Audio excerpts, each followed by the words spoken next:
Luwanê berbijara Partiya Çepên Kesk havînkiye ku 29 salî ye yek ji berbijara parlamenteriyê ya herî temel biçûk e.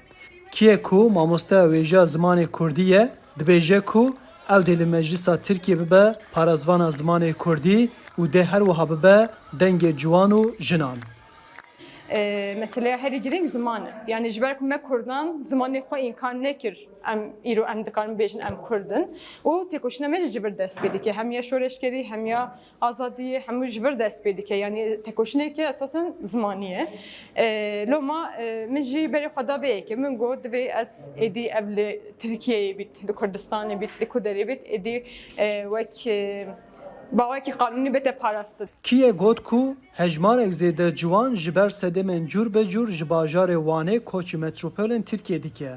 Kiye de da zanîn ku ew dê li meclisê bibe dengê ciwanên Kurd û bo çareserkirina pizgirêkên ciwanan bixebite.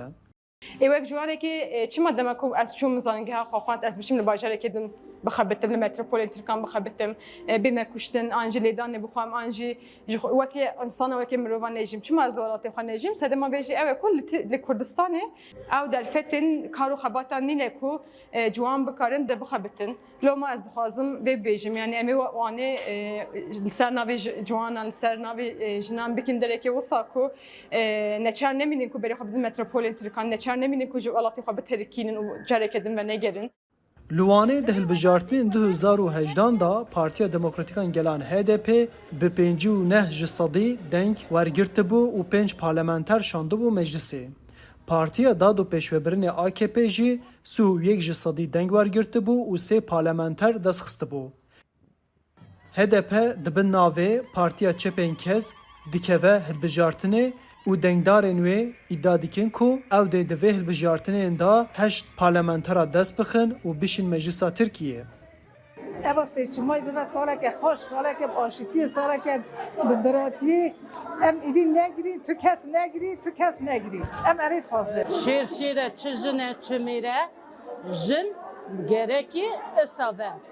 Vekîla me havî jî jineke zev narîne dibistana Kurdî xandiye ew jî daha tiştekî bi rûmet e. Meznê me gotine welatekî da jin eziyetê da binzar bigirîn rûmeta wî welatî tune.